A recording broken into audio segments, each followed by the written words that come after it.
जय श्री राम एवरीवन। हम बेटा पढ़ने जा रहे हैं सीए इंटर का टैक्सेशन का पीजीबीपी का चैप्टर, और आज पीजीबीपी का हमारा 5th लेक्चर है जिसको हम करने जा रहे हैं।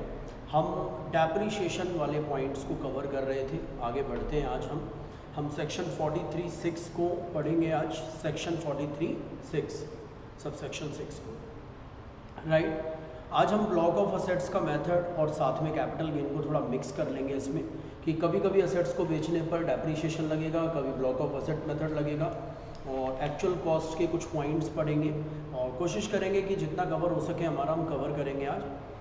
चलिए हम आगे बढ़ते हैं। आपके सामने स्क्रीन में शो कर देता हूँ 43(6) WDV मेथड को हम पढ़ने जा रहे हैं। चलिए,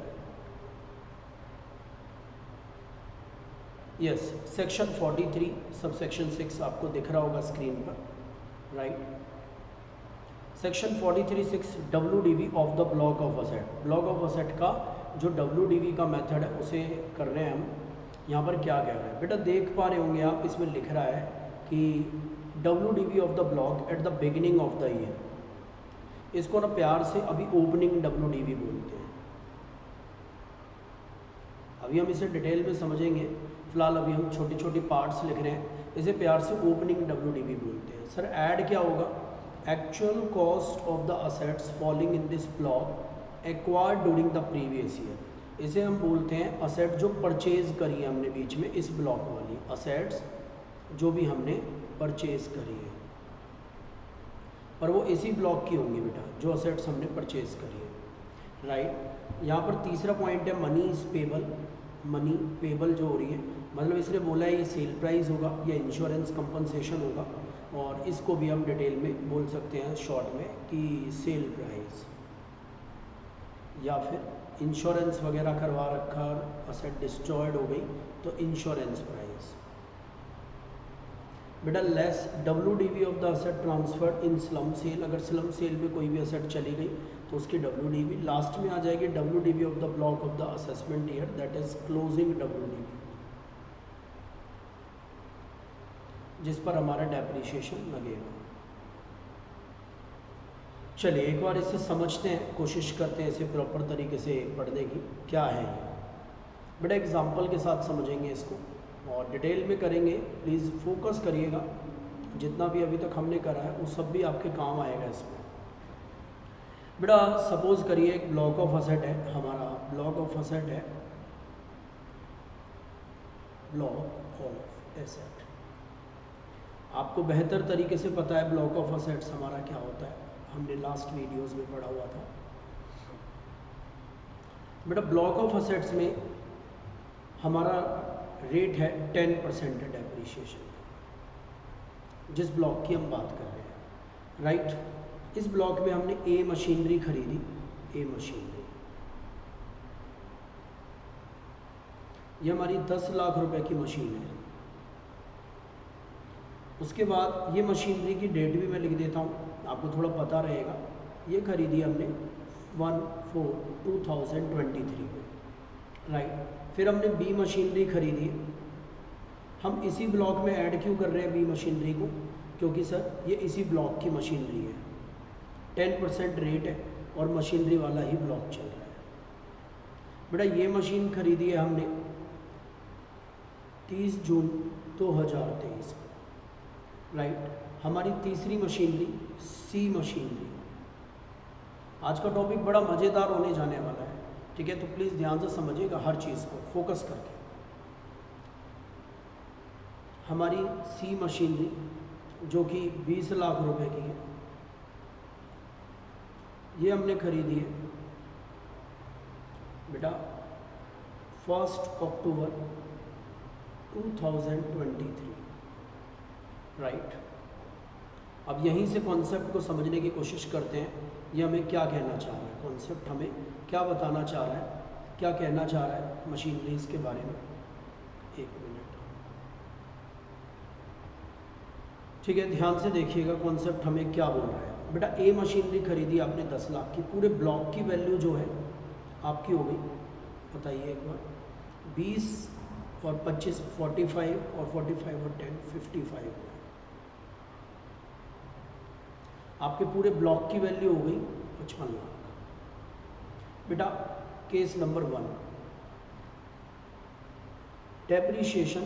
सबसे पहले यहाँ से हम इस कहानी से शिक्षा पढ़ रहे हैं, क्या मिल रही है इस एग्जाम्पल से शिक्षा। देखिए क्या क्या कहना चाह रहा है, इस एग्जाम्पल को ध्यान से इसकी शिक्षा समझिएगा। ये 10% वाला ब्लॉक था प्यारे बच्चों। कौन सा ब्लॉक था? 10% वाला ब्लॉक। 10% वाले ब्लॉक में केस 1 क्या हुआ है? केस 1, केस 1 कहता है कि सारी मशीनरीज अगर इस साल खरीदी हैं, पर आप देख पा रहे होंगे एक मशीन, ये वाली मशीन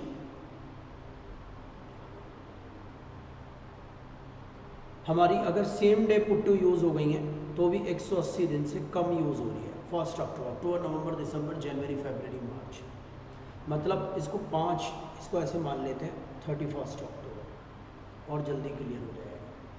बेटा ये मशीन हमारी 5 महीने ही यूज़ हो रही है, ये मशीन हमारी 12 महीने यूज़ हो रही है और ये मशीन तकरीबन हमारी 9 मंथ यूज़ हो रही है अगर same day put to use हो रही है। सबसे पहली शिक्षा मैंने इस कहानी में आपको पढ़ाई थी कि इनकम टैक्स में कभी भी डेप्रीशिएशन डेज के आधार पर नहीं लगता। इनकम टैक्स में हमेशा डेप्रीशिएशन बेटा कैसे लगता है? अगर असेट 180 दिन से कम यूज़ हुई है, जिस साल में खरीदी है उसी साल, और 180 दिन से कम यूज़ हुई है, तो बेटा इन दैट केस डेप्रीशिएशन कितना लगता है? ऐसे केस में डेप्रीशिएशन कितना लगता है बेटा? सीधा 6 महीने का, और नहीं तो फुल डेप्रीशिएशन लगेगा। रेट 10% है। अगर बेटा ये महीनों का चक्कर नहीं होता, मतलब ये वाली असेट ने देखो थोड़ा पंगा कर दिया, इस असेट ने ये 5 महीने से कम यूज़ हुई, अगर कोई भी असेट, केस 1, अगर कोई भी असेट 5 महीने 6 महीने से कम यूज़ नहीं हुई होती तो हम सीधा सीधा डेप्रीशिएशन लगा देते इस साल का 55 लाख का 10%, डेप्रीशिएशन लग जाता बेटा 5,50,000। बेटा ये मैंने क्या अज्यूम किया है? अगर सारी असेट हमारी, देखो इसमें तो इसने पंगा कर दिया इस असेट ने, तो अभी इसने हमारा केस नहीं लगेगा ये वाला। तो ये मैं मान रहा हूँ सारी असेट हमारी 6 मंथ से ज़्यादा यूज़ हुई हैं, मोर देन 6 मंथ यूज़ हुई हैं, पर हुआ नहीं है ऐसा इस एग्जाम्पल में। मैंने ये मानते हुए डेप्रीशिएशन लगाया, तो बेटा ये डेप्रीशिएशन लग जाएगा। केस 2, ओरिजिनल केस जो इस केस में हुआ है,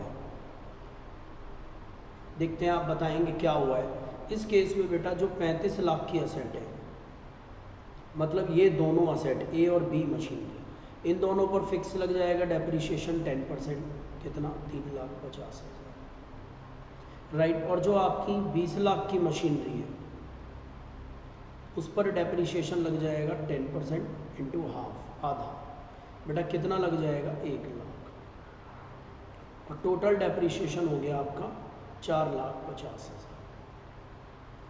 आई होप आपको समझ आया होगा अच्छे से। केस 1 और केस 2 दोनों समझ आए होंगे क्या कहना चाह रहा है। मतलब ये कहना चाह रहा है कि अगर फुल यूज़ हुई हैं तो पूरे ब्लॉक पे ही डेप्रीशिएशन लग रहा है। देखिए दोनों केसेस में इंडिविजुअल असेट पे डेप्रीशिएशन नहीं लग रहा, पर हाँ अगर 180 दिन से कम यूज़ हुई है कोई असेट, पुट टू यूज़ हुई है, तो उस असेट पर देखो मैंने इंडिविजुअल डेप्रीशिएशन लगाया, नहीं तो ब्लॉक ऑफ असेट के अकॉर्डिंगली फुल ब्लॉक पे लगना लगा। ब्लॉक में ही है अभी, पर इस असेट पर इंडिविजुअल लगाया है। बेटा इस कहानी की शिक्षा क्लियर हुई। अगले साल का ओपनिंग WDV क्या हो जाएगा हमारे वाले केस में? सर ओपनिंग WDV हो जाएगा 50 लाख, 55 लाख माइनस 4.5 लाख, जो वैल्यू बची उस पर अगले साल ओपनिंग WDV हो जाएगी, और ओपनिंग WDV हमारे एग्जाम्पल में हो गई 50,50,000। बेटा क्लियर हुआ? यहाँ तक का केस बिल्कुल क्लियर हो गया होगा सभी को। आगे बढ़ते हैं इसी में। अभी ये पूरा नहीं हुआ, अभी तो ये बहुत बड़ा जंजाल है, इसी को समझना है आज हमें। बेटा हमारे ब्लॉक में 3 असेट थी, अब मैं शॉर्ट में लिख देता हूँ A, B और C। ए हमारी असेट थी, एक बार जाके देख लेते हैं। ए हमारी असेट थी जो वो हमारी 10 लाख की थी, दूसरी असेट 25 लाख की थी, तीसरी असेट 20 लाख की थी। तो बेटा एक असेट 10 लाख, दूसरी असेट 25 लाख और तीसरी 20 लाख, राइट। ये पूरा एक ब्लॉक था हमारा 10% वाला ब्लॉक। ये असेट हमने परचेज करी।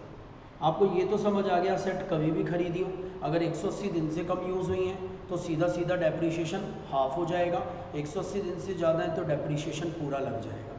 बेटा पूरे ब्लॉक की वैल्यू होगी 25 और 10 35 और 20 55 लाख, राइट। ध्यान से सुनिएगा, हमने ना जो ये बी असेट है केस नंबर 3 पढ़ रहे हैं, अब एक आध असेट को बेचते हैं, कहानी की शिक्षा समझते हैं। हमने ना असेट नंबर सी है जो, या असेट नंबर बी है, बेटा ये कब खरीदी थी? 1/4/2023 को। ये कब खरीदी थी? 30 जून 2023 को। और ये कब खरीदी थी?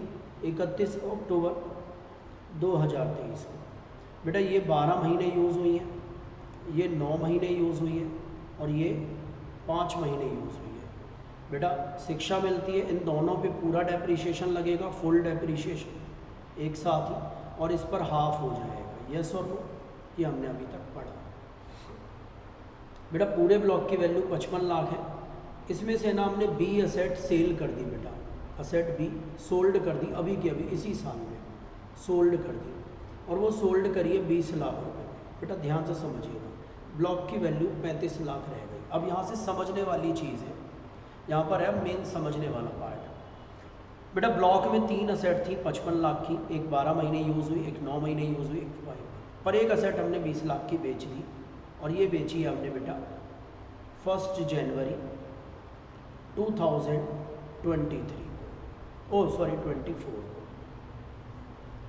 बेटा ये खरीदी कब थी? बी देखो यहाँ खरीदी हुई है, ये रही।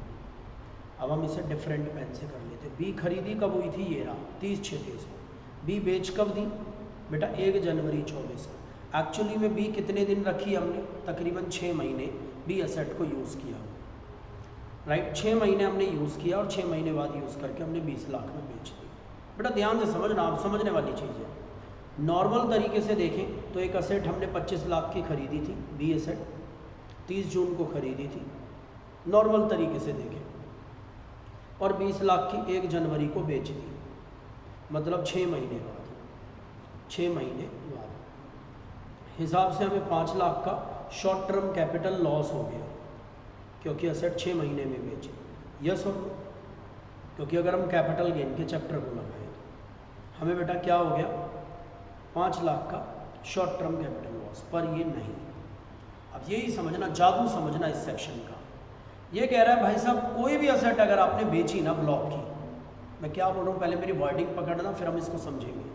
बेटा कोई भी असेट अगर आपने ब्लॉक की सोल्ड करी ड्यूरिंग द ईयर, तो तीसरी बात जो हमने केस 1 और 2 पढ़े थे, पहला केस पढ़ा था कि ब्लॉक में डेप्रीशिएशन हमेशा मंथ के आधार पर नहीं लगता, हमेशा अगर असेट 6 महीने से ज़्यादा यूज़ हुई तो फुल लगेगा, 6 महीने से कम यूज़ हुई तो हाफ हो जाएगा। दूसरा केस हमने पढ़ा था अभी कि बेटा ब्लॉक में डेप्रीशिएशन हमेशा क्लोजिंग WDV पर लगता है, ओपनिंग पर नहीं, क्लोज में जो WDV बच रही है। जैसे हमारे एग्जांपल में 55 लाख WDV बच रही थी, पर सोल्ड हो गई एक असेट 20 लाख की, और WDV देखो 35 रह गई। बड़ा ध्यान से सुनिए, अब जो हम बात कर रहे थे कि ब्लॉक की एक असेट भी अगर सोल्ड कर दी है आपने ड्यूरिंग द ईयर, तो उसकी वैल्यू ना ब्लॉक में से ही लेस हो जाएगी।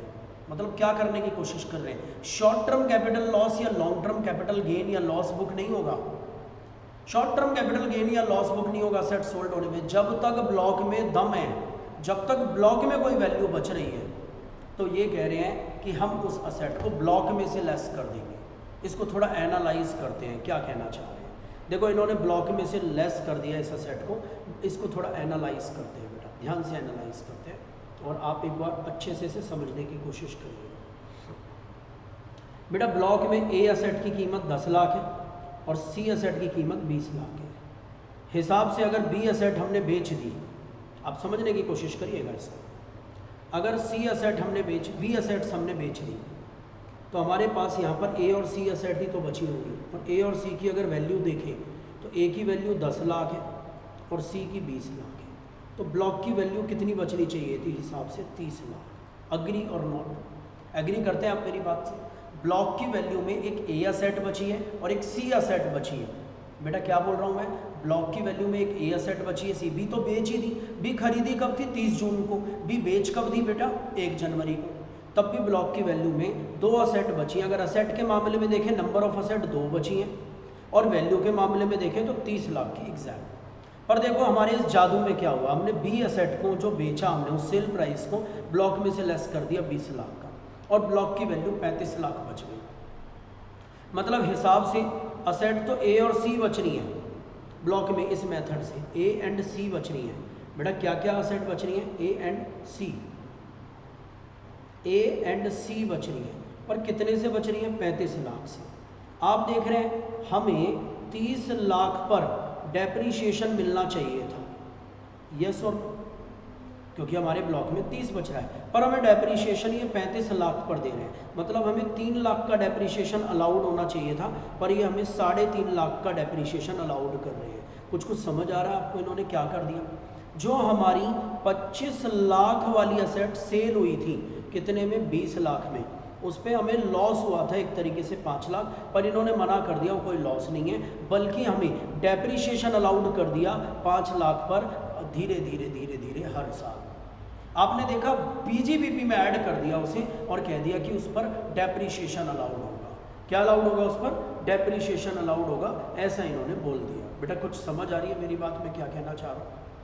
इन्होंने बेटा ब्लॉक से लेस करके, इसे किससे लेस करके? ब्लॉक से लेस करके क्या काम कर दिया है? आप नोट कर पा रहे हैं इन्होंने क्या काम कर दिया?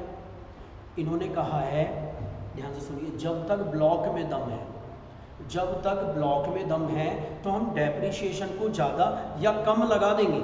जब तक किस में दम है? ब्लॉक में दम है, तो हम डेप्रीशिएशन को कम या ज़्यादा लगा देंगे। डेप्रीशिएशन ज़्यादा कर देंगे या डेप्रीशिएशन कम कर देंगे, पर शॉर्ट टर्म कैपिटल लॉस या प्रॉफिट बुक नहीं करेंगे, मतलब कैपिटल गेन बुक नहीं करेंगे जब तक पीजीबीपी में दम है। सर अभी इसे और एक और एग्जाम्पल के साथ समझाएंगे? यस, अभी तो मैं 2-3 एग्जाम्पल के साथ समझाऊंगा, अभी ये ख़त्म नहीं हुआ, पहले हम इसको समझ लेते हैं। इन्होंने बोला है अगर जब तक आपके ब्लॉक में दम है, पढ़ते हैं भाई साहब, ब्लॉक में दम का मतलब क्या है? ये कह रहे हैं जब तक आपके पीजीबीपी में ब्लॉक में दम है। हमने कहा ब्लॉक में दम का मतलब क्या है? कह रहे हैं या तो ब्लॉक में असेट्स बच रही होगी, असेट बच रही हैं पर वैल्यू 0 हो गई है ब्लॉक की। क्या बोल रहा हूँ मैं? नंबर ऑफ असेट तो बच रही हैं पर ब्लॉक की वैल्यू 0 बची हुई है, वैल्यू नहीं बची। अभी पढ़ेंगे हम इसे कैसे बच रही है। तो बेटा माना जा रहा है ब्लॉक ख़त्म हो गया, और ब्लॉक ख़त्म हो गया तो फिर डेप्रीशिएशन नहीं लगेगा, और डेप्रीशिएशन नहीं लगेगा तो क्या होगा? फिर कैपिटल गेन का चैप्टर जिंदा हो जाएगा। अभी करते हैं, अभी 2 मिनट बात करते हैं। पहला केस क्या बोला मैंने? पहला केस असेट बच रही है, नंबर ऑफ असेट बच रही है पर वैल्यू 0। अभी प्रूफ के साथ पढ़ेंगे इसे। नंबर बेटा असेट नहीं बच रही, असेट खत्म सारी, समझ रहे हैं, पर वैल्यू बच रही है, वैल्यू बच रही है। पढ़ेंगे इसका मीनिंग क्या है। बेटा असेट नहीं है पर वैल्यू बच रही है, तो भी बेटा जब असेट ही नहीं है तो डेप्रीशिएशन तो लग ही नहीं सकता। वैल्यू तो है पर असेट तो नहीं है, डेप्रीशिएशन कैसे लगेगा? और फिर कैपिटल गेन जिंदा हो जाएगा। पढ़ के देखते हैं, अब समझ के देखते हैं क्या कह रहे हैं। बेटा ब्लॉक में दोबारा से एग्जांपल करते हैं। ब्लॉक में ए, बी एंड सी 3 असेट हैं बेटा 50 लाख की, बीच बीच में खरीदी थी कभी भी, ये तो बात क्लियर हो गई। ब्लॉक में एक असेट बी हमने सेल कर दी बेटा, और बी सेल करी है हमने 20 लाख रुपए। जल्दी से मुझे आप सब बच्चे बताएंगे ब्लॉक में क्या बच रहा है। पहले तो देखो सेल प्राइस को ये क्या कह रहा है। पहला तो एक सिस्टम और समझ आ रहा है कि सेल को ना हम ब्लॉक में से ही लेस करेंगे जब तक ब्लॉक में दम है। क्या बोल रहा हूँ मैं? सेल को हम ब्लॉक में से ही लेस करेंगे जब तक ब्लॉक में दम है। अगर ब्लॉक में दम नहीं बचा तो हम फिर कैपिटल गेन बुक करेंगे। तो अभी तो हमारे ब्लॉक में देखो असेट भी बच रही है। पहले ऊपर देखो, क्या ब्लॉक में दम है? हाँ सर। नंबर ऑफ असेट कितनी है जल्दी बताइए, सब बच्चे बोलिए आप भी। सर नंबर ऑफ असेट 3 है। एंड सर वैल्यू कितनी है ब्लॉक की? अभी सर 50 लाख है। तो ब्लॉक में तो दम है, दोनों चीज़ें जिंदा है, नंबर ऑफ असेट भी वैल्यू भी। बेटा सेल प्राइस लेस करा, बी बेच दी 20 लाख। देखो बी गई, नंबर ऑफ असेट कम हुई और वैल्यू भी कम हुई है। वैल्यू कितनी बची? 30 लाख। और बेटा असेट कौन कौन सी बची? A and B, A and C. यहाँ पर आइए बेटा, क्या ब्लॉक में दम है? क्लोजिंग में, क्लोजिंग में ब्लॉक में दम है? Yes sir. Number of asset हमारे पास कितनी बची हुई हैं जल्दी बोलिए? 2। और एंड सर वैल्यू कितनी बची हुई है? सर 30 लाख। तो क्या लग जाएगा बेटा? डेप्रीशिएशन। तो कैपिटल गेन बुक ही नहीं करना, ध्यान रखें। जब तक ब्लॉक में दम है जब तक डेप्रीशिएशन लगेगा, पीजीबीपी में दम है। अगर इसे नॉर्मल भाषा में देखी जाए, एक बार नॉर्मल भाषा में भी समझते हैं क्योंकि ऐसे तो लगेगा रट रहे हैं हम। बेटा ब्लॉक में 3 असेट थी 50 लाख रुपए की। कितनी असेट थी? 3, 50 लाख। हमारी जेब से रुपया खर्च हुआ था 50 लाख। हम इनकम टैक्स वालों से बोल रहे थे हमने 50 लाख रुपए खर्च कर दिए, हमने 50 लाख रुपए खर्च कर दिए, आप हमें इसकी डिडक्शन दीजिए। इनकम टैक्स ने कहा मैं थोड़ी थोड़ी डिडक्शन दूंगा डेप्रीशिएशन। इनकम टैक्स ने कहा 50 लाख रुपए किस में खर्च करें, हमने कहा 3 असेट खरीद ली, हमने 3 असेट खरीद ली। थोड़े दिन बाद इनकम टैक्स ने जब डेप्रिसिएशन दे रहा था, हमें डिडक्शन दे रहा था लास्ट में, क्योंकि डिडक्शन लास्ट में देता है क्लोजिंग WDV पे इनकम टैक्स हमें। कब देता है बेटा, क्लोजिंग WDV पे। इनकम टैक्स हमें डिडक्शन कब देता है बेटा, क्लोजिंग WDV पे। हमने इनकम टैक्स से कहा हमें डिडक्शन दीजिए, हमें डिडक्शन दीजिए, तो इनकम टैक्स ने कहा कितनी असेट है आप पे, हमने कहा 2। कहने लगे पहले तो 3 बता रहे थे, हमने कहा 2 बच रही हैं। हमने कहा कितनी बच रही हैं, 2। बेटा समझ आ रही है आपको मेरी बात में क्या कहना चाह रहा हूँ। इनकम टैक्स से मैंने कहा 2 बच रही है, उन्होंने कहा वैल्यू कितनी बच रही है, हमने कहा 30। कहने लगे अभी तो 50 लाख बता रहे थे, हमने कहा 20 लाख वापसी मिल गए। वो कह रहे हैं जब वापसी मिल गए तो डेप्रिसिएशन क्यों दें, और कैपिटल गेन लॉस भी बुक नहीं हुआ ना। बिजनेस में खर्चा हुआ 50 लाख, बिजनेस ने रिकवर कर दिए 20 लाख, तो आपको 30 लाख डिडक्ट करने के लिए मिल जाएंगे 2 असेट्स पर। बेटा कुछ समझ आ रहा है आपको मैं क्या कहना चाह रहा हूँ, आपको अगली 2 असेट पर डिडक्ट करने के लिए मिल जाएंगे कितने, 20 लाख रुपए डिडक्ट करने के लिए मिल जाएंगे। इसका मतलब इन्होंने क्या बताया सिंपल भाषा में कि जब तक आपके ब्लॉक में दम है, जब तक आपके ब्लॉक में दम है, जब तक आपके ब्लॉक में वैल्यू है या नंबर ऑफ असेट है, जब तक हम डेप्रिसिएशन देते रहेंगे। अगर ये दोनों में से कोई भी नहीं है तो हम डेप्रिसिएशन देना बंद कर देंगे। बेटा बात समझ आई या नहीं आई। अब हम एग्जाम्पल नंबर 2 पढ़ते हैं। अब मैं नहीं करूँगा आप करेंगे, देखता हूँ अब आप बता पाएंगे या नहीं बता पाएंगे। एग्जाम्पल नंबर 2, एक बार एग्जाम्पल नंबर 2 को हम समझने की कोशिश करते हैं। बेटा क्या कह रहा है एग्जाम्पल नंबर 2, बेटा अब आप बताएंगे, मैं बस बोलूँगा, आप पॉज करके आंसर बताएंगे फिर चलेंगे। बेटा ब्लॉक में 3 असेट बच रही थी, 4 थी आपकी बारी, A and B and C and D। 4 asset है बेटा 80 लाख रुपए की, उसमें से हमने C एंड B बेच दी। बेटा कितने की, 45 लाख की। हमारे ब्लॉक में दम बचा बेटा 35 लाख का, और असेट बची है बेटा A एंड B। बताओ क्या होगा, सर जी डेप्रिसिएशन लग जाएगा 35 लाख पर 10-20 जो भी रेट है, 10-20 जो भी रेट है बेटा क्या लग जाएगा, डेप्रिसिएशन। मेरी बात समझ आई बेटा मैं क्या कहना चाह रहा हूँ, समझ आ गया होगा सर। एग्जाम्पल नंबर 2 भी समझ आ गया, ओके। एग्जाम्पल नंबर 3 पढ़ते हैं। अब आप बताएंगे मेरे को, आपके सारे एग्जाम्पल बस समझिएगा, सारे डाउट आपके क्लियर हो जाएंगे। डाउट मत लाइएगा, अभी डाउट आ रहे हैं कुछ लोगों को, सर ऐसा हो जाए तो वैसा हो जाए, सब कुछ मैं कवर कर रहा हूँ। बेटा वही 4 असेट है अभी जो थी, ये हमारी असेट है 80 लाख रुपए की, और हमने चारों ही सोल्ड कर दी बेटा, और सोल्ड करी है 50 लाख। बेटा ब्लॉक में वैल्यू बच गई 30 लाख, पर नंबर ऑफ असेट 0, ब्लॉक में दम नहीं बचा। बेटा कुछ समझ आ गया होगा, ब्लॉक में दम नहीं बचा तो डेप्रिसिएशन नहीं लगेगा। चाहे वैल्यू बच रही है 30 लाख की, पर नंबर ऑफ असेट तो 0 रह गई बेटा, डेप्रिसिएशन किस पे लगाएं। अब 30 लाख का हमारा शॉर्ट टर्म कैपिटल लॉस हो गया बेटा, सेक्शन 50 के अकॉर्डिंगली। मैंने क्या कहा बेटा, कैपिटल गेन या कैपिटल लॉस होना शुरू हो जाएगा कब, अगर ब्लॉक में दम नहीं बचा। हमने बिजनेस में, देखो इसको प्रैक्टिकल समझिए एग्जाम्पल 3 को, कुछ लोग फिर फड़फड़ा गए होंगे कि सर ये क्या हो गया। बेटा 4 असेट में पैसा लगाया आपने 80 लाख रुपए, समझिएगा बिजनेस में, बिजनेस ने पूरी 4 असेट खा गया हमारा बिजनेस, और हमें मात्र पैसे दे के गया 50 लाख। बेटा 30 लाख का लॉस नहीं हो गया। असेट को बेचने पर जो भी गेन या प्रॉफिट होगा, जब तक बिजनेस में दम है, जब तक गेन या प्रॉफिट, गेन या लॉस बिजनेस में होगा। और जब बिजनेस ही खत्म हो गया, पूरे बिजनेस से रिकवरी हो गई, असेट की रिकवरी हो गई, तो बेटा शॉर्ट टर्म कैपिटल लॉस। अच्छा एक चीज़ और, डेप्रिशिएबल असेट पर हमेशा बेटा, डेप्रिशिएबल असेट पे हमेशा शॉर्ट टर्म कैपिटल लॉस होता है। इस एग्जाम्पल को एक बार देखिए,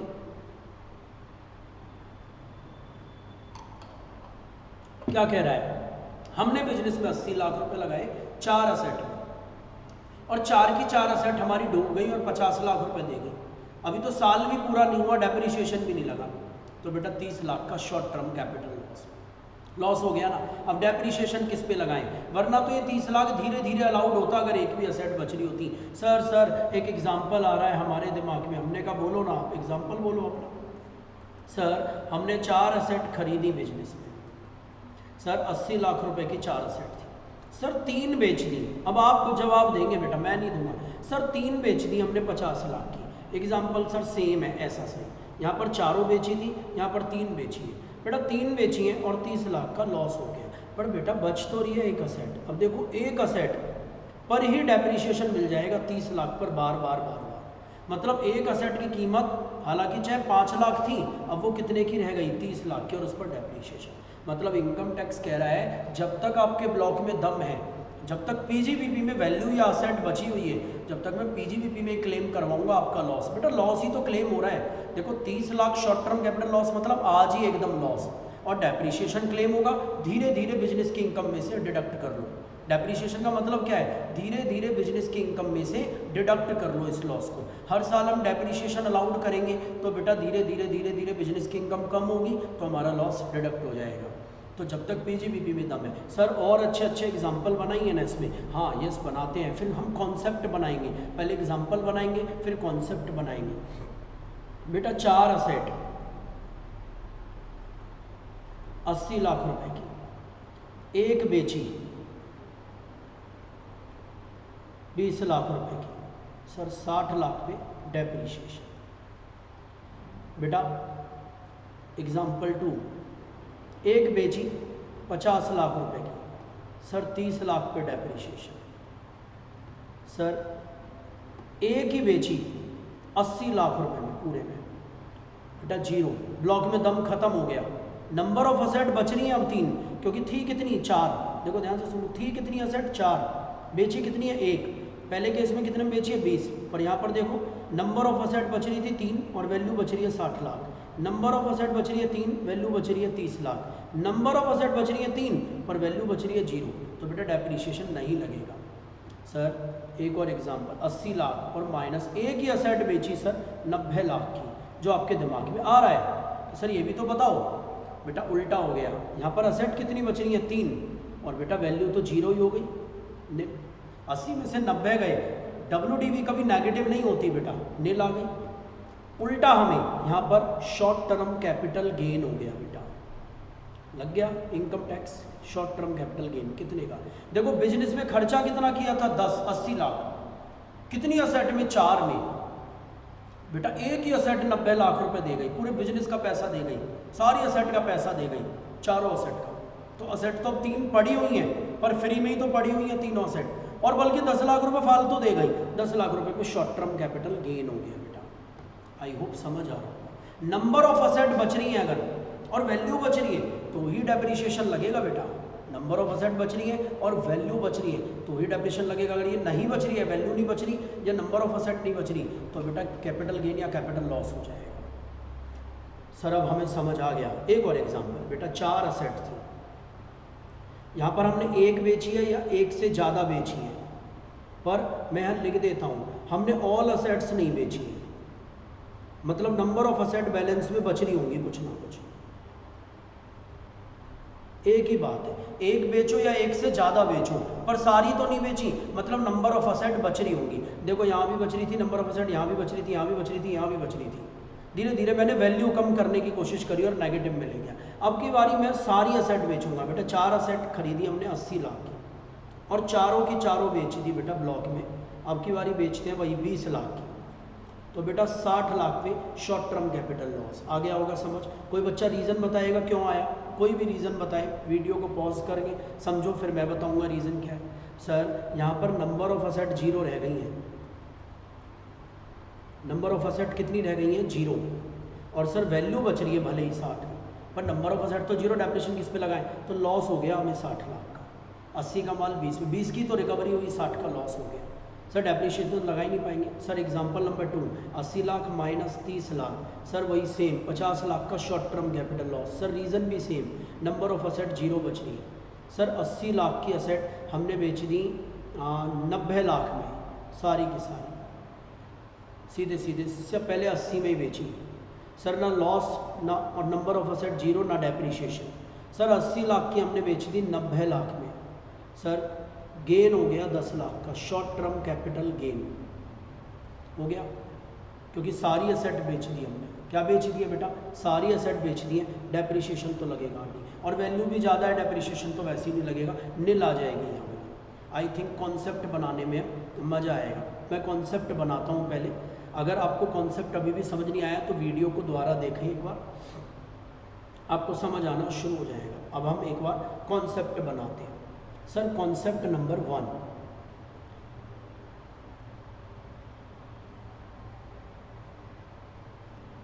जब हम लिख लीजिएगा इसे, जब हम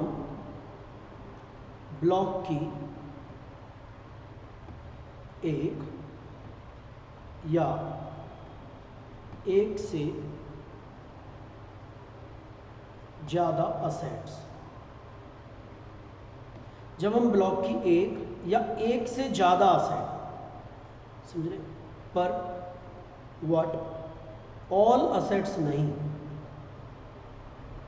ऑल एसेट्स नहीं, हम क्या नहीं बेच रहे बेटा, सारी असेट नहीं बेच रहे, नंबर ऑफ असेट, ब्लॉक की एक या एक से ज़्यादा असेट बेच रहे हैं पर सारी असेट नहीं, उन्हें हम ब्लॉक की वैल्यू से अगर ज़्यादा में सेल करें, ज़्यादा में सेल करें तो ऑलवेज क्या होगा बेटा, बताओ आप कॉन्सेप्ट बनाओ, ऑलवेज क्या होगा, हमेशा शॉर्ट टर्म कैपिटल गेन होगा बेटा, शॉर्ट टर्म कैपिटल गेन होगा सेक्शन 50 सब सेक्शन 1 के अकॉर्डिंग।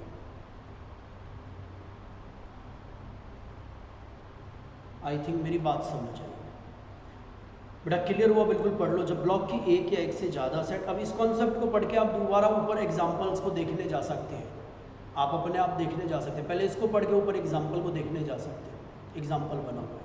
अब मैं नहीं दिखाऊंगा आपको खुद, क्योंकि पढ़ना आपको खुद पड़ेगा बेटा। कॉन्सेप्ट नंबर 2, ध्यान से, कॉन्सेप्ट नंबर 2,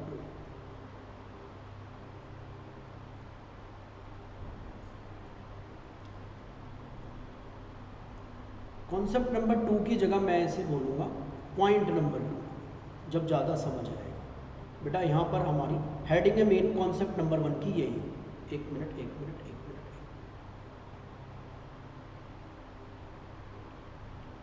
इसको बोल देता हूँ मैं बेटा, प्यारे बच्चों, इसको बोल देता हूँ यहाँ से, ये है कॉन्सेप्ट नंबर 1 का पॉइंट नंबर 1। अब कॉन्सेप्ट नंबर 1 का ही पॉइंट नंबर 2 पर ध्यान रखें, पॉइंट नंबर 1 क्या था, कॉन्सेप्ट नंबर 1 क्या था, ब्लॉक की एक या एक से ज़्यादा सेट बेची है पर सारी नहीं, अगर ब्लॉक की वैल्यू से ज़्यादा में बेची है सर तो क्या होगा, ये होगा। सर अगर ब्लॉक की वैल्यू से कम में बेची है, अब भाई दूसरा पॉइंट बनेगा क्या, सर जी अगर हमने ब्लॉक की वैल्यू से कम में सेल करें तो बताओ आप लोग, तो बेटा क्या हो जाएगा, अगर सारी असेट बेची नहीं है तो नंबर ऑफ असेट भी बच रही होगी और वैल्यू भी बच रही होगी, तो ब्लॉक में दम बच गया ना, पर ब्लॉक में दम बच गया तो बेटा ऑलवेज क्या होगा, डेप्रीशिएशन चार्ज होगा।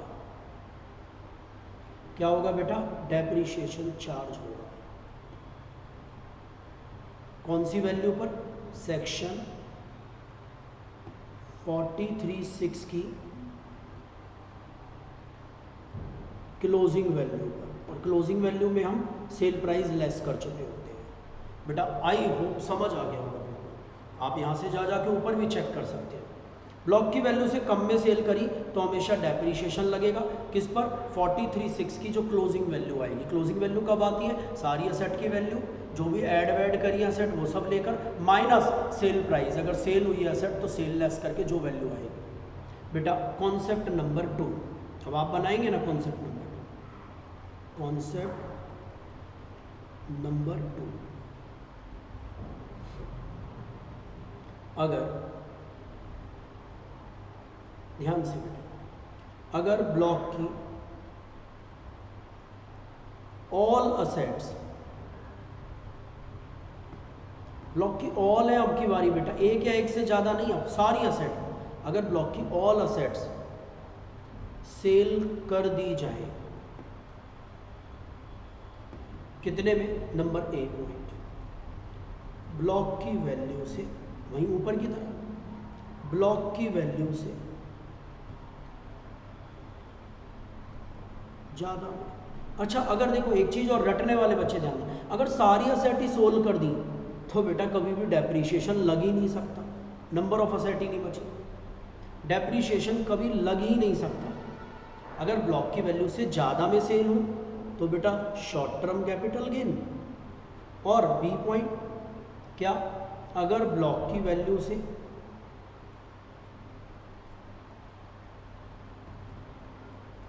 कम में सेल हो तो हमेशा शॉर्ट टर्म कैपिटल लॉस।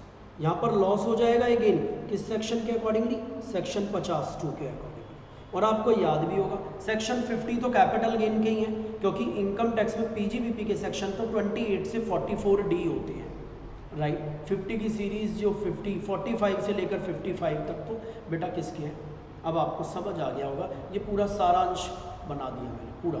अब हम बुक से रीड कर लेते हैं ताकि हमें पूरा समझ आ जाए। बेटा पढ़ते हैं बुक से। सबसे पहले हम बुक से पढ़ते हैं सेक्शन 50 को। आइए सेक्शन 50, फिर हम आगे चलेंगे। Special provision for computation of capital gain in case of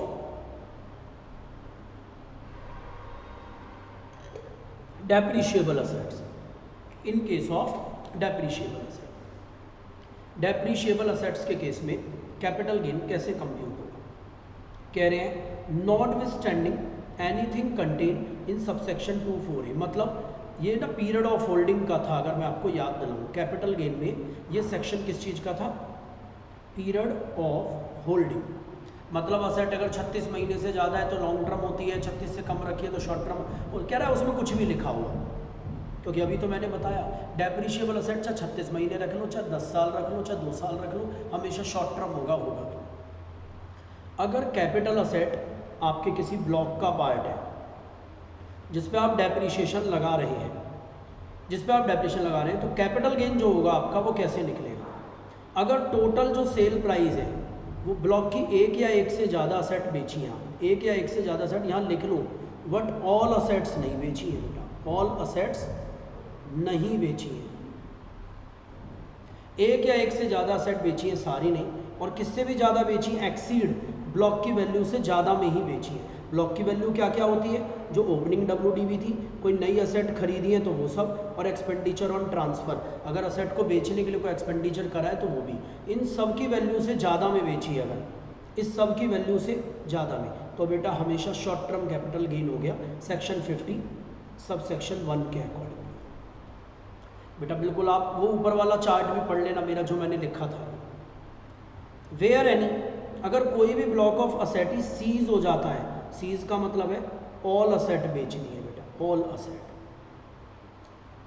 देखो ऑल असेट बेचते डेप्रिशिएशन तो मना ही कर दिया इसमें, एंटायर या तो शॉर्ट टर्म कैपिटल गेन होगा या लॉस होगा। सेल कंसिडरेशन जो भी होगा उसमें से तीनों चीज़ लेस हो जाएंगे, या तो शॉर्ट टर्म कैपिटल गेन आ गया या शॉर्ट टर्म कैपिटल लॉस आ गया। बेटा बात समझ आ गई अब आपको ब्लॉक की वैल्यू से। नोट, अगर शॉर्ट टर्म कैपिटल गेन अगर आपको सेक्शन 50 में आया, क्यों आया, क्योंकि आपने ना बेची नहीं है असेट, असेट तो जल टूट फीट गई थी, पर आपको क्या हुआ है, इंश्योरेंस मिला है पैसा, तो बेटा टैक्सेबल किस ईयर में होगा, ये हमने कैपिटल गेन में भी पढ़ा था, एक्चुअली रिसीव बेसिस पर। In the previous year in which transfer took place, नहीं, फिर जिस ईयर में ट्रांसफर हुआ है उसमें नहीं, फिर रिसीव बेसिस पर टैक्सेबल होगा अगर इंश्योरेंस रिसीव हुआ है, सेल नहीं हुआ। बेटा आई थिंक प्रॉपर ढंग से समझ आ गया होगा क्या है। आगे बढ़िए 43(6) को दोबारा पढ़ते हैं।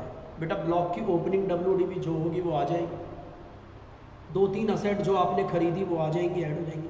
जो बेच दी, देखो जो असेट बेची उनके वर्ड में होना चाहिए मनी रिसीवेबल, पर एक्ट में मनी पेबल लिख रहा है कस्टमर के पॉइंट ऑफ व्यू से, पर ब्रैकेट में लिख दिया है, मतलब सेल प्राइस या इंश्योरेंस प्राइस वगैरह है जो भी। अगर असेट बेच दिया, डिमोलिश वगैरह हो गई, इंश्योरेंस प्रीमियम मिला है, तो वो सब देखो लेस हो गया है। अब याद रखना सेल प्राइस ब्लॉक में से लेस होता है, कब तक, जब तक ब्लॉक में दम है बेटा। और अगर कोई स्लम सेल में असेट गई है, स्लम सेल हमने कैपिटल गेन में पढ़ा था, तो वो भी असेट यहाँ से निकल जाएंगी। अगर बेच ही दिए असेट, स्लम सेल में असेट उठा के दे दिए, यहाँ से निकल जाएंगी। डब्ल्यूडीवी बच गई ब्लॉक की, इस पर डेप्रिशिएशन लग जाएगा। आप चाहें तो बेटा लिख सकते हैं यहाँ पर लेस डेप्रिशिएशन यहाँ लगता है, समझ रहे हैं, इस वैल्यू पर। फिर जो वैल्यू आती है वो अगले साल की ओपनिंग डब्ल्यूडीवी हो जाती है। बेटा लिख सकना चाहे तो लिख लें, डेप्रिशिएशन लग जाएगा क्लोजिंग डब्ल्यूडीवी में। और क्या कह रहा है note, reduction of money payable shall be only to the extent जहाँ तक डब्ल्यूडीवी नील हो। अभी मैंने बताया तो था ब्लॉक की वैल्यू 80 लाख है और आप लेस कर रहे हो 90 लाख, तो -10 लाख नहीं आएगा, नील हो सकता है, बस यही लाइन लिख रहा है। ये कह रहा है मनी पेबल सेल घटाने के बाद मैक्सिमम नील आ सकती है वैल्यू, माइनस मीनिंग। बेटा एक्सप्लेनेशन 4 पढ़िए। कह रहे हैं एक्सप्रेशन मनी पेबल का मतलब सोल्ड ही है भैया, कभी मनी पेबल को कुछ और बोले। एक्सप्लेनेशन 6 पढ़िए, क्या कह रहा है? कह रहा है जो असेट की एक्चुअल कॉस्ट है, जो असेट की एक्चुअल कॉस्ट है, shall not be adjusted by the amount attributable to the revaluation of such assets, revaluation of the such assets if any in the books of account. मतलब क्या कहना चाह रहा है? अगर असेट की वैल्यू 10 लाख है तो आप उसे रिवैल्यू करके 12 लाख या 8 लाख नहीं करोगे, एक्चुअल वैल्यू लिखोगे, उसी पर डेप्रिसिएशन लगेगा बुक वैल्यू पर। आप उन्हें चेंज नहीं करेंगे, 8 लाख या 10 लाख या 12 लाख करके आप उन्हें नॉर्मल रहने देंगे। मेरी बात समझ आ रही है? क्या कहना चाह रहे हैं कि क्या चीज़ बोलना चाह रहे हैं कि असेट की वैल्यू को आप क्या नहीं करेंगे बेटा, चेंज नहीं करेंगे। क्लियर हो रही है बात? मतलब रिवैल्यूएशन नहीं करेंगे। एक्सप्लेनेशन 7 एक बार पढ़ के देखिए। एक्सप्लेनेशन 7 क्या कह रहा है? एक्सप्लेनेशन 7 क्या कह रहा है आपसे? बेटा पढ़ के देखिए। एक्सप्लेनेशन 7 टू सेक्शन 43(6) में क्या कह रहा है? Where the income of the assessee is treated partly from the, बेटा ये बॉम्ब फूटा है, राइट, ट्रांसफार्मर उड़ गया है, देखो कभी आप डर जाए एकदम ये क्या हुआ। जब जब हमें ब्लॉक ऑफ असेट का मेथड समझ आता है तो ऐसा बॉम्ब फूटता है। हमने बैकग्राउंड में लगा रखा है कि भैया ब्लॉक ऑफ असेट मेथड समझ आ गया, क्योंकि ये महाभारत है, ये समझ आ गया तो पूरा इनकम टैक्स पीजीबी समझ आ गया। और एक बार दोबारा कर लीजिएगा आप इसको, मतलब 2-3 बार करिएगा, देख लीजिएगा। ये explanation 7 very very very important. आपको याद होगा मैंने एक बार और बताई थी, और मैं दोबारा बता देता हूँ। एक बार मैंने बताई भी थी आपको, बेटा बता देता हूँ। मैंने आपको बताया था इनकम टैक्स में डेप्रिसिएशन मैंडेटरी है, चाहे आपका दिल भी नहीं है ना डेप्रिसिएशन लगाने का, तब भी इनकम टैक्स में डेप्रिसिएशन मैंडेटरी है बेटा। इनकम टैक्स में डेप्रिसिएशन क्या है? मैंडेटरी। ध्यान से पढ़ते हैं क्या कह रहा है बेटा। आपको एक बिजनेस बताया था मैंने एग्रीकल्चर इनकम में। एक कंपनी टी ग्रो कर रही है, टी चाय की पत्ती, और अपने यहीं पर मैन्युफैक्चर कर रही है, याद आ रहा है? मतलब ग्रोइंग का भी बिजनेस कर रही है एंड मैन्युफैक्चरिंग का भी। कितने लोगों को याद आ गया? हैंड रेस करो, हाँ हैंड रेस करो, वीडियो में भी पता चले आपको। आप बिल्कुल फील करके पढ़ा करो बेटा। बेटा ज़िंदगी में एक चीज़ ध्यान रखना, मैं जब भी पढ़ता था ना, अगर कोई भी चीज़ अगर उसको आप ऐसे मान के पढ़ोगे, कर लेते हैं, देख लेते हैं, समझ लेते हैं, कुछ नहीं आएगा। आप उसे फील करके पढ़ो, आपको ज़्यादा मजा आएगा। आपको ऐसा लगेगा बिल्कुल मैं आपके सामने बैठा हूँ, आप मेरे से बात कर रहे हैं।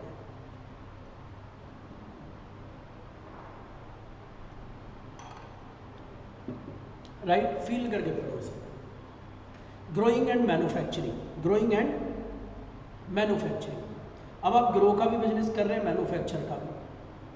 बेटा ग्रो वाले काम में आपके 20 लाख रुपए खर्चा आ गया था, और मैन्युफैक्चरिंग वाले काम में 30 लाख रुपए खर्चा आ गया था। ऐसे मानो टोटल आपका 50 लाख रुपए खर्चा आ गया, आपने 70 लाख में बेच दी सारी चाय की पत्ती और खर्चा आया 50 लाख।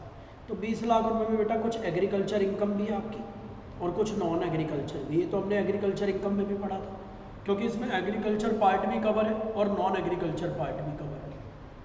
बेटा बात समझ आ रही है? इसमें एग्रीकल्चर पार्ट भी कवर है और नॉन एग्रीकल्चर। अब ध्यान से सुनिएगा, हमारी एक 100 करोड़ की मशीनरी थी, उस मशीनरी पर डेप्रिसिएशन लग गया 20 करोड़ का, मशीनरी की WDV 80 करोड़ बची। बेटा इस खर्चे में हमने पहले एग्रीकल्चर के खर्चे लिए, एग्रीकल्चर के खर्चे आ गए हमारे सारे मिला मिलू के, एग्रीकल्चर एंड मैन्युफैक्चरिंग सारे खर्चे आ गए हमारे 90 करोड़, इंक्लूडिंग डेप्रिसिएशन भी। इसमें डेप्रिसिएशन कितना इंक्लूड है? 90 करोड़। बेटा दिख रहा है ना आपको 20 करोड़। हमने इस साल बिजनेस में 200 करोड़ कमाया ग्रोइंग एंड मैन्युफैक्चरिंग करके, और 90 करोड़ के खर्चे लेस कर दिए, तो बेटा 110 करोड़ पे टैक्स लगा। अब टैक्स 110 पे नहीं लगता बेटा, इसमें आपको याद होगा 60% गवर्नमेंट ने इनकम मान ली एग्रीकल्चर और 40% मान ली आपकी नॉन एग्रीकल्चर, तो 40% पे टैक्स ले लिया। तो असेसी कह रहा था जी आपने मेरा 20 करोड़ पूरा डेप्रिसिएशन लेस कराया, पर 20 करोड़ तो मुझे अलाउड ही नहीं हुआ। 60 करोड़ तो एग्रीकल्चर इनकम का डेप्रिसिएशन था जो मुझे अलाउड ही नहीं हुआ, इनकम तो मेरी माफ़ ही थी, वो मैं अलाउड ही नहीं करवा रहा। असेसी कह रहा है आप एक काम करो, मेरी इनकम को शुरू से 2 टुकड़ों में कर दो। भाई 200 करोड़ मेरी टोटल इनकम, इसका 60% हिस्सा कर दो 120 करोड़, जो एग्रीकल्चर इनकम हो गई मेरी, और 60 और इसका 80 करोड़ हिस्सा हो गया नॉन एग्रीकल्चर। वो कह रहा है आपने 90 करोड़ लेस करा, 90 में से 70 करोड़ हो गए नॉर्मल खर्चे और 20 करोड़ हो गए डेप्रीशिएशन के खर्चे। जब भी तो 90 करोड़ हुआ, 70 करोड़ अदर एक्सपेंसेस और 20 करोड़ डेप्रीशिएशन।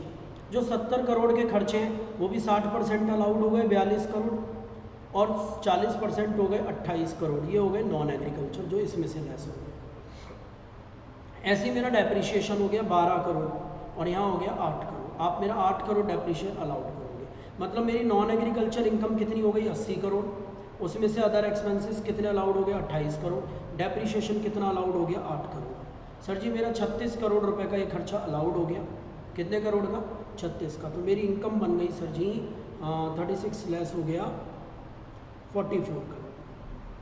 तो मैंने डेप्रीशिएशन अपना 8 करोड़ ही तो अलाउड करा है, मेरे को मत दो ये वाला डेप्रीशिएशन, अलाउड ही मत दो। जब भी मेरी इनकम, ये इनकम माफ है बेटा देखो, तो वो कह रहा है मेरे को या ना तो ये लेस करना या ना ही लेस करना, मेरे को बस मेरे को ये डेप्रीशिएशन ये वाला दे दो, मेरे को पूरा डेप्रीशिएशन चाहिए। सर ऐसा क्यों कह रहा है, वो पागल तो नहीं है? हाँ वो पागल नहीं है। देखो वो कह रहा है मेरी 100 करोड़ की एसेट है, आप उसमें से 20 करोड़ लेस कर दो, अगले साल मुझे डेप्रीशिएशन कितने पर क्लेम करवाओगे आप? 80 करोड़ पे। पर मैं कह रहा हूँ मैंने तो डेप्रीशिएशन लिया ही कितना था 8 करोड़, तो मुझे अगले साल डेप्रीशिएशन कितने पर क्लेम होना चाहिए? 92 करोड़। बेटा कुछ समझ आई इसकी चालाकी? ये कह रहा नॉन एग्रीकल्चर वाले पार्ट में मुझे डेप्रीशिएशन दे दो बस, एग्रीकल्चर वाला डेप्रीशिएशन में क्लेम ही नहीं कर रहा, और बोलो जब भी मेरी इनकम माफ है। बेटा जब इनकम ही माफ है तो खर्चे लेस करने से कोई होना भी नहीं। तो कह रहा डेप्रीशिएशन, तो इनकम टैक्स ने कहा नालायक है क्या? तो डेप्रीशिएशन मैंडेटरी है तेरा, पूरा 20 करोड़ ही लेस होगा एग्रीकल्चर और नॉन एग्रीकल्चर दोनों। वह बिजनेस तो कर ही रहा है, बिजनेस इनकम में जितना भी बिजनेस में यूज़ हो रही है असेट, उस पर डेप्रीशिएशन पूरा लेस होगा, भले ही तेरी इनकम माफ है या टैक्सेबल है। तो देखो क्या कहा, अगर एसएससी की इनकम में एग्रीकल्चर इनकम भी है और पीजीबीपी की इनकम भी है, तो डेप्रीशिएशन अलाउड होगा बेटा दोनों इनकम में से, एग्रीकल्चर इनकम वाला भी और बिजनेस इनकम वाला भी, जितना भी अलाउड हुआ है। और डब्ल्यूडीबी में अगले साल कितना हो जाएगा? 100 करोड़ माइनस 8 करोड़ नहीं, बल्कि 100 करोड़ माइनस 20 करोड़। अरे भैया बिजनेस तो पूरे बिजनेस में यूज़ हो रहा है ना 20 करोड़, वो बात अलग है कि कुछ इनकम पर टैक्स ही नहीं लग रहा, वो एक अलग मैटर है। बेटा ध्यान से सुनिएगा मेरा कंटेंट। भैया असेट तो आपकी पूरी बिजनेस में यूज़ हो रही है ना, 20 करोड़ यूज़ हुआ ना, घिसी तो सही ना बिजनेस में।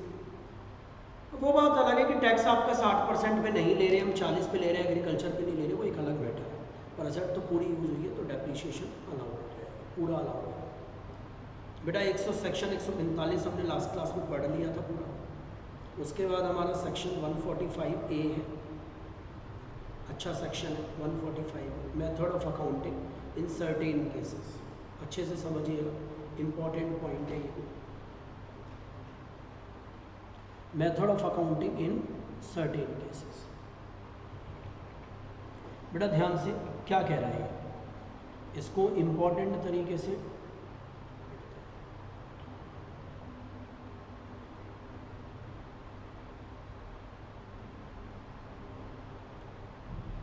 सेक्शन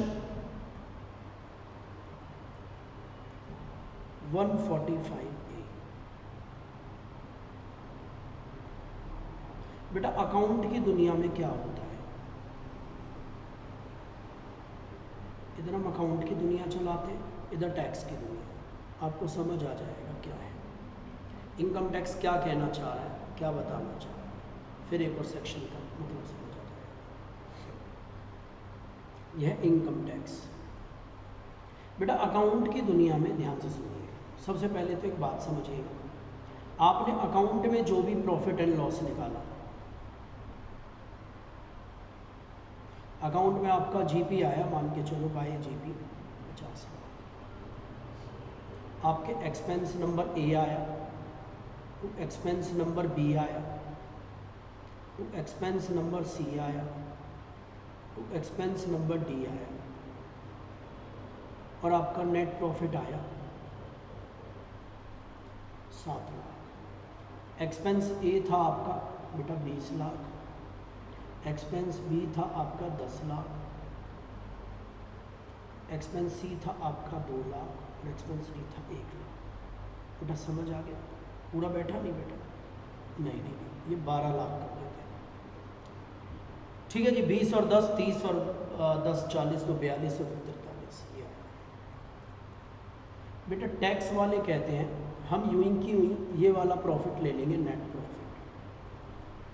इनकम टैक्स बेटा ये इनकम हुई अकाउंट की दुनिया के अकॉर्डिंग, ये इनकम एएस को फॉलो करते हुए निकाली गई होगी। पर टैक्स वाले कहते हैं हम तो आईसीडीएस फॉलो करेंगे, पहले तो ये समझो। और हम नेट प्रॉफिट अकाउंट वाला ही ले लेंगे। कितना था नेट प्रॉफिट अकाउंट वाला? 7 लाख। इस पर टैक्स लगाने से पहले हम इसमें कुछ ऐड लेस करेंगे। सर क्या ऐड लेस करेंगे? ये कह रहे हैं कुछ खर्चे जो अकाउंट में आपने लेस कर रखे हैं। देखो ये बी खर्चा है, अकाउंट में लेस कर रखा है, 50 में से 10 भी लेस हुए तभी तो 7 है। पर ये टैक्स में मान के चलो अलाउड ही नहीं था सेक्शन 30 से 37 में।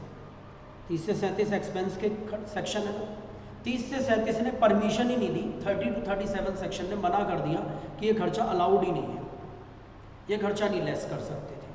तो बेटा हम ऐड करेंगे खर्चा, किस नाम से कि ये डिडक्टिबल है, ये डेबिट है P&L में, ये P&L में डेबिट है पर अकाउंट में अलाउड नहीं है, सॉरी टैक्स में अलाउड नहीं है। और कितना ऐड कर देंगे? बी खर्चे के नाम का 10 लाख। बेटा पहले ये बात समझ आई नहीं है? कोई खर्चा अकाउंट में डेबिट कर रखा है आपने और वो डेबिटेबल नहीं है एज पर टैक्स, तो हम उसे ऐड बैक करेंगे बेटा अकाउंट के प्रॉफिट। अच्छा एक और एग्जांपल ले लेते हैं। यहाँ पे बेटा एक इनकम ले रखी है हमने, इनकम 3 लाख, इसलिए ये भी हमारे 10 लाख हो गए होंगे प्रॉफिट। यहाँ 3 लाख बढ़ाते ये भी तो 10 लाख हो गए। बेटा समझ आ रहा है? हमने इनकम ली है कोई 3 लाख, पर ये इनकम पीजीबीपी की है ही नहीं एज पर टैक्स। पर एज पर अकाउंट तो सारी इनकम ही इनकम है बिजनेस की, जो भी बिजनेस में कमाया सब बिजनेस की इनकम। पर एज पर इनकम टैक्स ये इनकम आपकी पीजीबीपी में सेक्शन 28 में चार्जेबल ही नहीं है। याद है ना सेक्शन 28 चार्जेबल है कि ये इनकम आपकी पीजीबीपी में टैक्सेबल है। अकाउंट में तो हमने लिख रखी है, तो बेटा ऐड और क्या लेस क्या होगा कि सर जी कोई इनकम हमने क्रेडिट कर रखी है अकाउंट में। कहाँ पे क्रेडिट कर रखी है? अकाउंट में, पर वो पीजीबीपी में टैक्सेबल है ही नहीं, तो वो लेस हो जाएगी। बेटा कुछ समझ आ रहा है आपको? नहीं आ रहा यार? यहाँ पे भी ये 10 लाख हो जाएगा। पहले देखो टैक्स अकाउंट के प्रॉफिट 10 है ना, अब ये 10 हो। कुछ समझ आ रहा है आपको क्या है? तो पहले तो एक बार ये ही पढ़ लेते हैं। पहले तो ये चीज़ पढ़नी पड़ेगी हमें अगले सेक्शन में जाकर। सेक्शन 145 में से पहले ये पढ़िए क्या कह रहा है। मेथड ऑफ कंप्यूटेशन कह रहा है नेट प्रॉफिट एज पर P&L। आप प्रॉफिट एज पर P&L ले लो। सपोज 10 लाख के प्रॉफिट एज पर आइटम डेबिट कर रखा है P&L में, पर वो as per income tax deductible ही नहीं है, तो बेटा ऐड कर दिया जो भी हो। आइटम P&L में क्रेडिट कर रखा है, सॉरी आइटम पे टैक्स लगना है पीजीबीपी में, पर आपने क्रेडिट ही नहीं कर रखा P&L, इनकम में नहीं जोड़ रखा। अभी तो मैंने इनकम में जोड़ दिया था पर उस पर टैक्स ही नहीं लगना था, उल्टा कर दीजिए। इनकम में हमने जोड़ ही नहीं रखा अकाउंट में, अकाउंट में हमने क्रेडिट नहीं कर रखा बेटा, अकाउंट्स में हमने क्रेडिट नहीं कर रखा, क्रेडिट नहीं किया अकाउंट्स में, पर उस पर टैक्स लगना है पीजीबीपी में, तो बेटा उसे भी ऐड करो। अब उल्टा हो गया, हमने P&L में क्रेडिट कर रखी है कोई चीज़ पर उस पर टैक्स ही नहीं लग रहा, लेस करो। हमने डेबिट नहीं कर रखी पर वो डिडक्शन मिलनी चाहिए तो उसे लेस करो, और ये प्रॉफिट क्या आ जाएंगे बेटा? पीजीबीपी के प्रॉफिट। पहले तो पीजीबीपी का नया P&L बनेगा, अपना P&L, पीजीबीपी का P&L, पीजीबीपी का आया? समझ नहीं आया? ये पीजीबीपी का अपना P&L हो गया। अब आ जाइए बेटा वहीं पर जो हम पढ़ना चाह रहे थे। हमने तो 145 ऐसे शुरू किया था, पर हमने एक नई बात बीच में सीख ली पहले, क्योंकि हमें ये सीखनी थी। राइट, ध्यान से बेटा। अकाउंट की दुनिया चल रही थी हमारी,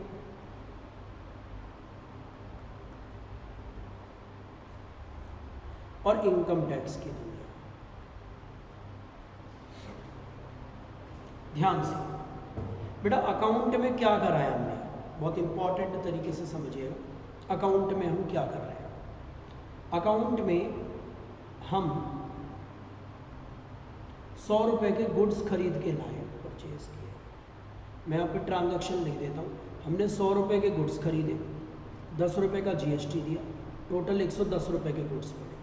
हमने वो 130 रुपये में बेच दिए और अपने कस्टमर से 13 रुपये का GST लिया और 143 में नेट सेल कर दिए। पहले समझ आया? आपने GST पढ़ भी रखा है। हमने कस्टमर को 130 में बेचा, 13 रुपये GST लिया, 143 टोटल सेल करी। ख़रीदा कितने में था? हमने 100 में और 10 रुपये GST दिया था, टोटल 110 में परचेज़ किया।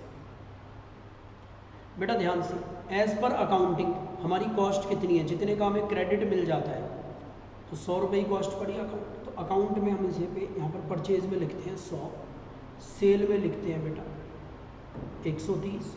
हालांकि हमने 143 की सेल करी है पर हम सेल में लिखते हैं 143 और परचेज में लिखते हैं 100 और प्रॉफिट आते हैं हमारे अकाउंट की दुनिया में बेटा कितने? 30। आप अकाउंटिंग करेंगे जो टैक्स ऐड नहीं होते, यहाँ पर बैलेंस शीट बनाते। सर इनकी कहीं तो अकाउंटिंग करते होंगे? हाँ करेंगे बेटा। 13 रुपये कस्टमर से, देखो एक तो डेटर है हमारा कस्टमर किस चीज़ का? 100 रुपये का, 100 रुपये देगा। और एक और डेटर है हमारा कस्टमर 13 रुपये भी देगा। इधर क्रेडिटर आ जाओ, हमें 100 रुपये देने हैं परचेज के और क्रेडिटर है हमारा कस्टमर 10 रुपये का। ये तो कस्टमरों की अकाउंटिंग हो गई और 13 रुपये हमारे प्रॉफिट में।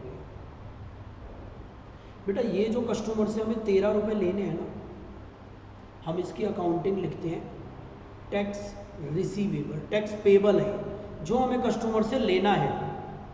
ध्यान सुनिए, जो हमें कस्टमर से लेना है ये हमारा वैसे तो टैक्स पेबल होता है, हमें पे भी तो करना ही है गवर्नमेंट को।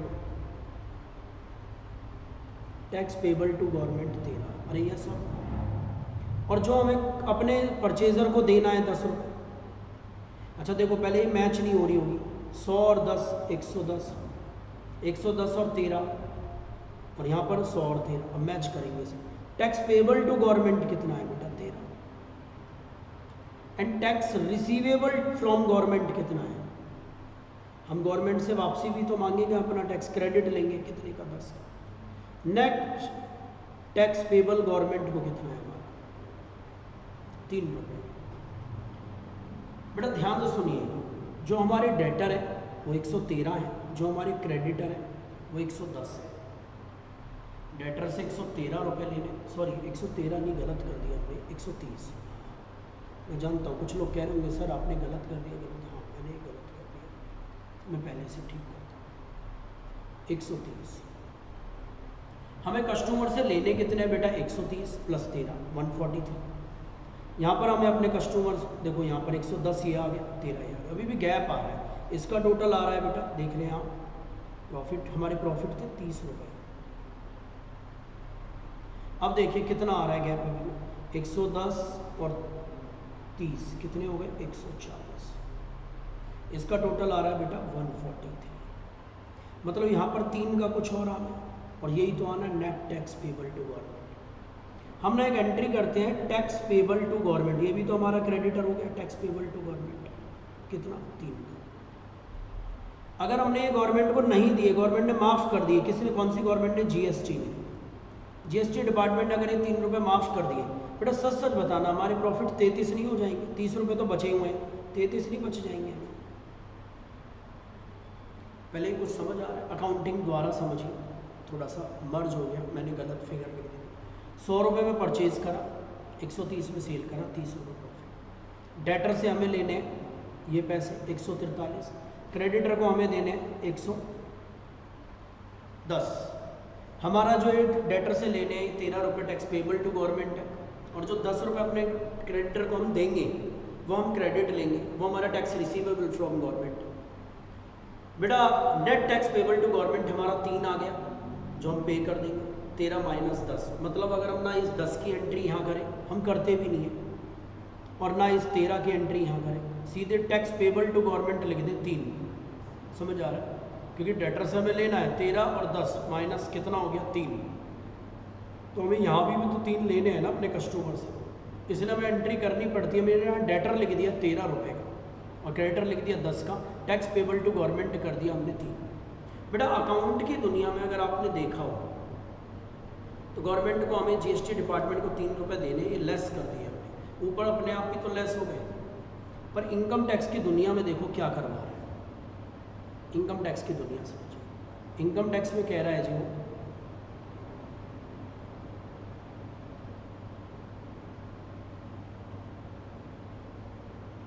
इनकम टैक्स की दुनिया में कह रहा है जी आप परचेज लो सीधा सीधा 100 रुपये नहीं 110 रुपये, और सेल लो 143 रुपये। सर जी और प्रॉफिट आ गया 33 रुपये। मतलब इनकम टैक्स क्या कह रहा है, मैं आप अकाउंट की दुनिया कह रही है आपके प्रॉफिट 30 हैं, आप इनकम टैक्स 30 पे दो, आपकी इनकम 30 है, और इनकम टैक्स कह रहा है आपकी इनकम 33 है, आप टैक्स दोगे 33 पे। हमने कहा भैया जी गलत कह रहे हो।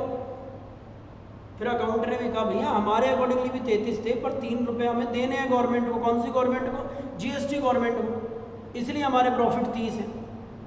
इनकम टैक्स कह रहा है फिर आपने दिए क्यों नहीं है अभी तक, जीएसटी पे करो ना गवर्नमेंट को। मतलब यहाँ पर एक तरीके से जीएसटी पेबल आ रहा है, कितने का? 3 का। कितने रुपए का जीएसटी पेबल आ रहा है? 3 का। वो कह रहा है जब तक वो पेड नहीं हो जाएगा 3 रुपये, जब तक ये 30 नहीं होगा। तो आपने जो अपने कस्टमरों से पैसा लिया है ना, अपने कस्टमर से, किस बात का? जीएसटी का, वो जीएसटी पे करो आप। मतलब अकाउंट तो कह रहा है पेबल बेसिस पर भी अलाउड है, पर इनकम टैक्स कह रहा है जो आपने अपने कस्टमर से पैसे लिए ना जीएसटी के, वो आप अपने डिपार्टमेंट को, जीएसटी डिपार्टमेंट को आपने पे क्यों नहीं किया? बेटा ये क्यों बनाया, समझ आ गया?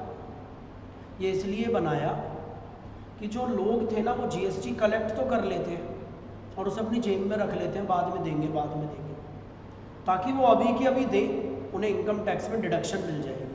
अगर नहीं देंगे तो उनका इनकम टैक्स बढ़ जाएगा, इनकम बढ़ गई टैक्स बढ़ जाएगा। तो यही मैं बताना चाहता था, हालांकि मैंने बहुत ज़्यादा बड़ा करके बता दिया आपको, इतना है नहीं। एक बार पढ़ते हैं, देखो क्या कह रहा है।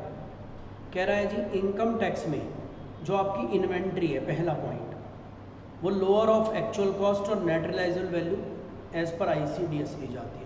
AS2 के अकॉर्डिंगली भी बेटा यही ली जाती है, आपने पढ़ा होगा। तो स्टॉक की वैल्यू, कॉस्ट और NRV विच एवरेज लोअर ली जाती है, कोई इशू नहीं है, ये तो नॉर्मल पॉइंट है। ये है मेन पॉइंट जो मैंने पढ़ाया है।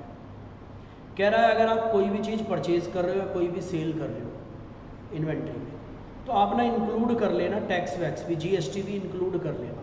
मतलब 100 रुपये का माल परचेज़ किया है तो इनकम टैक्स में, और 10 रुपये GST दिया है, तो इनकम टैक्स में परचेज प्राइस आपका 110 लेंगे हम। क्या लेंगे? 110। इनकम टैक्स में अगर आपने 130 रुपये में सेल किया है और 13 रुपये टैक्स लिया है, तो इनकम टैक्स में हम आपका सेल प्राइस 143 लेंगे। हमने कहा जी क्यों लोगे? कह रहे हैं हाँ, अभी आपको बताया मैंने क्यों लेंगे। ये कह रहे हैं देखो ये P&L बना दी, कह रहे हैं परचेज हम आपका 110 लेंगे, सेल आपका 143 लेंगे, इससे आपके प्रॉफिट कितने होंगे? 33। और इस 33 में से हम आपको 3 रुपये भी अलाउड कर देंगे, पर 43B सेक्शन के अकॉर्डिंगली। याद होगा 43B हमने लास्ट क्लास में पढ़ा था, एक्चुअल पेमेंट बेसिस। मतलब आप GST जब पे कर दोगे ना सच में गवर्नमेंट को, GST डिपार्टमेंट को, तब हम इसे लेस करवा देंगे आपको 3 रुपये का, और आप पर हम इनकम टैक्स 30 पर ही ले लेंगे। पर अभी फ़िलहाल हम देखो क्या कह रहा है, परचेज को भी विद टैक्स लेंगे, सेल को भी विद टैक्स लेंगे। जो भी एसएससी ने गुड्स को लाने के लिए, सर्विस तक लाने के लिए, कंडीशन तक लाने के लिए, सब पेमेंट हम ऐड कर देंगे। चाहे SSC after such payment SSC चाहे रिफंड ले ले अपने टैक्स का, रिफंड तो ले ही रहा है 10 रुपये का, 13 रुपये कस्टमर से ले रहा है, 10 का रिफंड ले रहा है, जब भी तो 3 पे करने हैं बस। कह रहे हैं चाहे एसएससी अपने GST का रिफंड ले ले, क्रेडिट ले ले, पर हम उसका परचेज़ क्या लेंगे? 100 नहीं लेंगे, 110 लेंगे, मतलब विद GST। हम उसका सेल 130 नहीं लेंगे, विद GST 143 लेंगे। और हम उसको कब अलाउड करेंगे टैक्स? ये हमने 43B में पढ़ ही लिया था, आपको याद होगा। एनी टैक्स, कोई भी टैक्स अलाउड होंगे, आपको याद होगा 43B में, दिखा देता हूँ एक बार।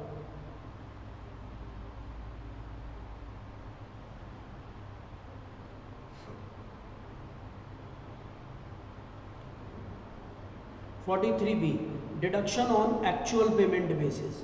जब आप पे कर दोगे तब, किस चीज़ की? एनी टैक्स, कोई भी टैक्स अलाउड होंगे, GST वगैरह कोई भी टैक्स पेबल है तो अलाउड नहीं होंगे, अगर आप पेड कर दोगे तो ही अलाउड होंगे बेटा। कुछ बात समझ आ रही है? कोई भी टैक्स अलाउड कब होंगे, जब आप उन्हें पेड कर दोगे। Any tax, duty, cess, fees, whatever name called, ये तभी अलाउड होंगे जब आप इन्हें पे कर दोगे। बेटा वहीं आ जाइए दोबारा से पेज नंबर 121 122 पर। आप क्या कह रहा है 122 पे, पेज नंबर 122 पे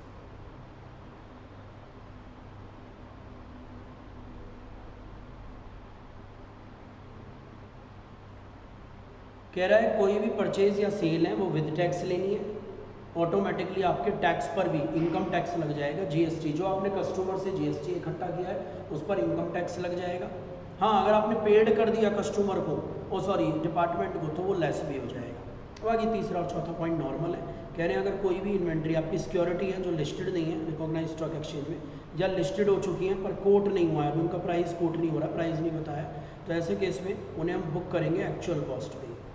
और अगर कोई सिक्योरिटी लिस्टेड है, बेटा साफ साफ बोल रहा है, बीइंग सिक्योरिटी अदर देन दोस्त, जो ऊपर रेफर नहीं है मतलब लिस्टेड है, तो उनमें हम क्या ले लेंगे, एक्चुअल कॉस्ट और net realisable value whichever is lower. तो उनमें हम क्या ले लेंगे बेटा, एक्चुअल कॉस्ट और net realisable value whichever is lower. ये हमारा खत्म हो गया, एक बार रीड कर लीजिएगा। मेथड ऑफ कंप्यूटेशन हमने पढ़ लिया, सेक्शन 50 पढ़ लिया, सेक्शन 38(2), फिर हम पढ़ेंगे एक्चुअल कॉस्ट जो बाद में पढ़ेंगे, एक section 38 sub section 2, depreciation on business asset partially use for personal purpose. ध्यान से सुनिएगा बेटा, हम जैसे मैं अपनी कार का एग्जांपल दें, मैंने कार खरीदी 10 लाख की, कार पे डेप्रीशिएशन अलाउड है 10%, फॉर एग्जाम्पल 15% ही ले लेते हैं एक्चुअली, 1.5 लाख रुपए का मुझे इस साल डेप्रीशिएशन अलाउड है। पर इस कार को बेटा मैं पर्सनल भी यूज़ कर रहा हूँ और बिजनेस में भी यूज़ कर रहा हूँ। पर्सनल यूज़ कर रहा हूँ काफ़ी ज़्यादा, बिजनेस में भी यूज़ कर रहा हूँ, तो बेटा पूरा खर्चा बिजनेस में तो अलाउड नहीं होना चाहिए 1.5 लाख। तो ना एओ डिटरमाइन करेगा कि ये 40% कार पर्सनल यूज़ हो रही है, 60% बिजनेस में, तो एओ मेरे को 90,000 का डेप्रीशिएशन अलाउड कर देगा बिजनेस में बेटा, और उतना ही अलाउड होगा जितना एओ ने फाइनल किया है। अच्छा, इसमें एक चीज़ और, अगले साल WDV क्या होगी, 10 लाख माइनस 1.5 लाख, अभी बताएं, या 10 लाख माइनस 90,000। अब कुछ लोग कह रहे होंगे माइनस 1.5 लाख सर पूरी होगी, उन्होंने एग्रीकल्चर इनकम से जोड़ दिया होगा से। बेटा वो बिजनेस इनकम ही थी पूरी की पूरी, वो बात अलग है, एग्रीकल्चर थी तो टैक्स ही नहीं लग रहा था। पर बेटा यहाँ पे तो बिजनेस में क्लेम ही कितना हुआ है, 90, पर्सनल तो क्लेम ही नहीं हुआ ना, तो कितना लेस होगा, 10 माइनस 90, और कितने पर डेप्रीशिएशन मिलेगा अगले साल, 9,10,000। आप उससे लिंक मत करिएगा, वो दोनों ही बिजनेस थे, एग्रीकल्चर वाला पार्ट भी, ग्रोइंग करना भी बिजनेस था, मैन्युफैक्चरिंग करना बिजनेस था। वो बात अलग है, 60% पे टैक्स नहीं लग रहा था वहाँ, पर यहाँ पर 40% पे टैक्स नहीं लग रहा, पर 40% टैक्सेबल ही नहीं है, क्योंकि यहाँ पर डेप्रीशिएशन अलाउड ही नहीं है, इस पर अलाउड ही इस पर है, तो उतना ही तो डिडक्ट होगा जितने पर अलाउड है। तो कितना अलाउड है, 90,000।